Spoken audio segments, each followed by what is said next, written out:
మేము ఎమ్మెల్యేలు మంత్రులమైనా వీళ్ళు ఎంపీలు అయిపోయారు. ఇక వచ్చే ఎలక్షన్ మీదే సర్పంచులు ఎంపీటీసీలు జడ్పీటీసీలు చేయాల్సింది కార్యకర్తలను జెండా మోసిన వాళ్ళు. వీళ్ళు ఎవరైనా వాళ్ళ ఎలక్షన్ తిరిగిన దానికంటే తక్కువ తిరిగితే మీ ఎలక్షన్లకు నాకు చెప్పు వాళ్ళ ఉద్యోగం ఊడుతుందని చెప్తున్నా. కిరణ్ రెడ్డి అయినా రంగారెడ్డి అన్న అయినా ఎవరైనా సర్పంచులను ఎంపీటీసీలను గెలిపించుకుంటేనే మనం ఉంటాం. చెట్టుకు ఏర్లు ఉంటేనే చెట్టు ఉంటుంది. ఏర్లు కొట్టేసి నాకు చెట్టు ఉంటుందా? అందుకే ఇవాళ మీకు అందరికీ మనం అందరం కలిసిమెలిసి ప్రభుత్వాన్ని తెచ్చుకుందాం. 10 ఏళ్ళు కష్టపడి కాపాడుకుందాం.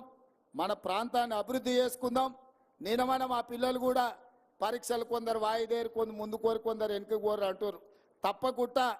తప్పకుండా పరీక్షలకు సంబంధించి కూడా మా పొన్నం ప్రభాకర్ గారికి చెప్తున్నా, పిల్లలు రోడ్డు ఎక్కే బదులు మన ప్రభుత్వం వినడానికి సిద్ధంగా ఉంది. ఏందని ఉంటే పోయి మంత్రులను కలువురు, మీ సాధక బాధకాలు ఉంటే ఇను చెప్పురి. తప్పకుండా ఇని మీ సమస్యల్ని పరిష్కరించే బాధ్యత మాది. ఆడ మా అక్కలు మా చెల్లెళ్ళేందో మా పెద్దక్కలు అందరూ కూడా నిలబడేదో చెప్తారు.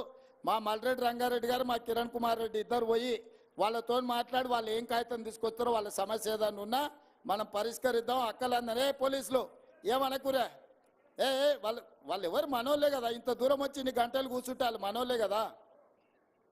మాట్లాడితే తల్లి మీ దగ్గరికి ఎమ్మెల్యేని ఎంపీని పంపిస్తే మీరు ఏం చెప్తారో ఇని నేను చేస్తా. ఉండరు తల్లి ఉండరు. వాళ్ళు పాపం వాళ్ళు పోయిన ప్రభుత్వం లాగా అనుకుంటారు. ఎవరు లేతే వాళ్ళని పోలీసులతో కొట్టిస్తారు అనుకుంటారు. అట్లేం లేదు. మీరు అందరు మనోళ్ళు. మీ దగ్గరికి ఎమ్మెల్యేని ఎంపీని పంపిస్తా, పోలీసులను పంపియా.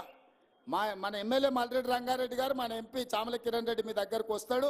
మీరు ఏం చెప్తారో వింటారు. మిమ్మల్ని ఏం పోలీసులతో మీకు ఏం పని లేదు, మాకు కూడా ఏం పని లేదు. వాళ్ళ డ్యూటీ వాళ్ళని చేయని. అందుకే మిత్రులారా, ఆలస్యం అయింది.